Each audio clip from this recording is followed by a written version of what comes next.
कौन देखिले कुहतु तो।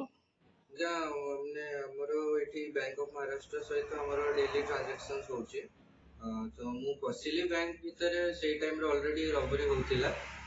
ତ ସେମାନେ ଡାଇରେକ୍ଟ ମୋ କଲର୍ ଧରିକି ମୋତେ ବସେଇକି ଗନ୍ ପଏଣ୍ଟରେ ସବୁ ମାନେ ମୋବାଇଲ ବଗେରା ବା କ୍ୟାସ୍ ଫ୍ୟାସ୍ ବ୍ୟାଙ୍କର ଯାହା ଥିଲା ସବୁ ନେଇକି ଆମକୁ ଭିତରେ ଗୋଟେ ରୁମ୍ରେ ଲକ୍ କରିକି ବାହାରେ। केते जन थिले ସେମାନେ ବୋଧେ 5-6 ଜଣ ଥିଲେ ସେମିତି କିଛି।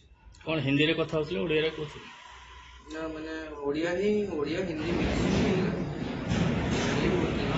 तो बाहर लॉक कर देइथिले। ଆଜ୍ଞା ଆଜ୍ଞା ଆମକୁ ପୁରା ଭିତରେ ବନ୍ଦ କରିକି ବାହାରୁ ଲକ୍ କରିକି ସେମାନେ। केते जन स्टाफ थिले आपण ग्राहक केते जन थिले? ଗ୍ରାହକର କି କହିପାରିବିନି, ତେବେ ବି 5-6 ଜଣ ସେମିତି ଥିଲେ। कौन नहीं सुनली आपण जानले? କ୍ୟାସ୍ ନେଇଛନ୍ତି ଆଉ ଗୋଲ୍ଡ ବଗେରା ଯାହା ଥିଲା ବ୍ୟାଙ୍କର।